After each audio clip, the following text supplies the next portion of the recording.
Hey everybody, author MD New back again. Today I'm going to do a reading from an anthology I was part of this year. It is called Two.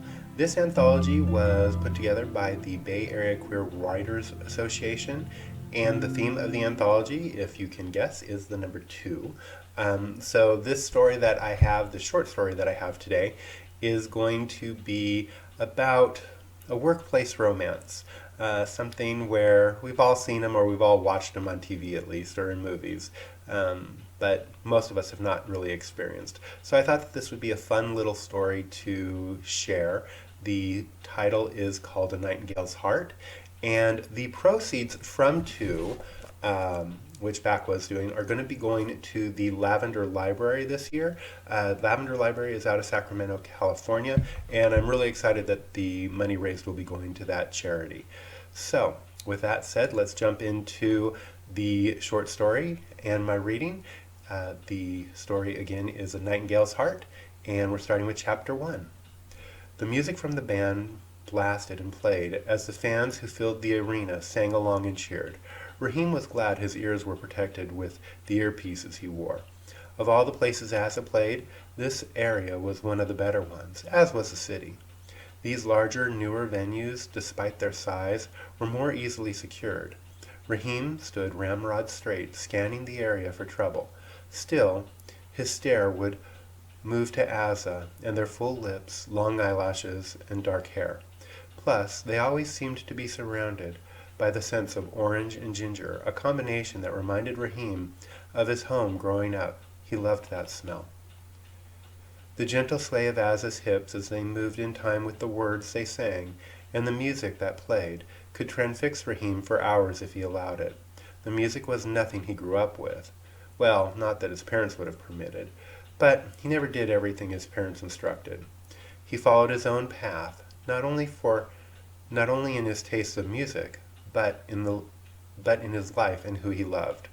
Having traditional parents wasn't easy. They came to the U.S. wanting him and his sisters to have a better life, so some of their old traditions and biases had to change. What was the point of leaving a place in fear if you embraced the same rules and prejudices that you fled from? No, he blazed the way for his younger sisters, softening their parents so they had an easier time as they grew up. He smiled at the memories. I'll have to call him and check in.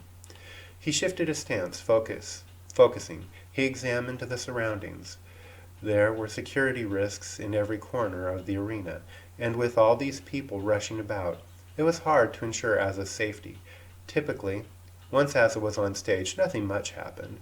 There was at least one fan per show who tried to sneak backstage or rush the stage to get their hands on Asa. Rahim or one of his team would have to stop them or physically remove them. Asa never seemed to mind. They loved their fans and always ended up giving the person a quick hug or a smile and a wink, a little something extra to remind them of the show and not just the police or security escort out of the venue. Asa never even pressed charges, well, except that one time, which just shows even they had limits. A voice over the earpiece called his attention. There were two teens that tried to get backstage and were removed. East section now clear. Is Nightingale secure? Darius asked. They're fine, performing, Rahim responded with a click of his mic. Under your eye, I'm sure they're just fine. There was a click and a chuckle as the mic shut off. Rahim ignored the comments.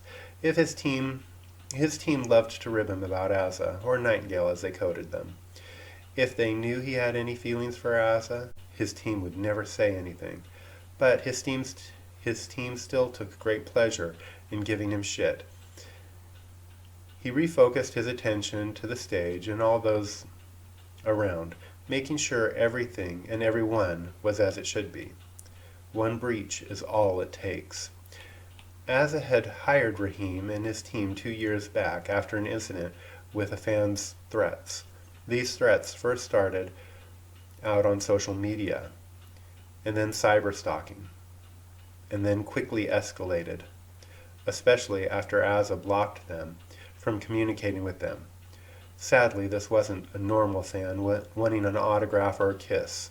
The guy had mental health issues and was not only a danger to Asa, but to himself. Poor Asa had a fright of their lives when they got home and found the guy in their bedroom masturbating while wearing some of Asa's clothes. From what he had learned, the encounter was awful and really frightened Asa. An event like that couldn't be easy for someone delicate like Asa. Not only did Asa hire Rahim and his security team, but they hired a security consultant to upgrade their home, a task that Rahim and his team had since taken over and improved. Since then, Asa had entrusted Rahim with all the necessary security measures for their home when they toured, and for themselves. Despite his hiring and his first few interactions with Asa, most of the time Rahim worked with Dee, Asa's PA, which was fine, but he still would have liked to have spent more time with the singer, like when they were out at events like this one. Asa needed to be able to focus on their career and their music, so they couldn't fuss about with all the security needs of their home and when they were on tour, or out meeting the public. These moments when Asa was on stage were nice, at least for Rahim. Rahim remembered those first few weeks and how stressed Asa had been. They hated having to do all the extra steps and really didn't like having the security team around them 24/7. Dee had insisted, and Asa finally agreed. Rahim had promised Dee and Asa that he would do everything he could to make sure that he and his team were as invisible as possible. He swore he would be the one to handle Asa personally, never letting anyone else take care of them. Still, Asa always seemed nervous and a bit scared around him. Asa was Rahim's responsibility, something he felt deep to his bones. At first he felt as if Asa was another sibling, but as Rahim got to know Asa, it became much more. Here was this beautiful, sensitive artist sharing their talent with the world, not able to hurt a fly, who loved everyone.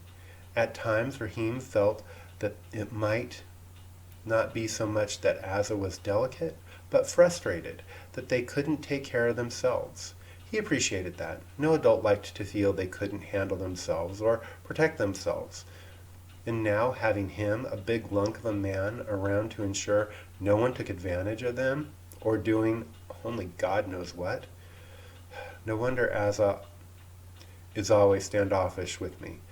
I wouldn't want me around either. Given how passive Asa is, me being around all the time probably goes against everything they believe in. Rahim listened to an update from his team as he watched Asa and their surroundings.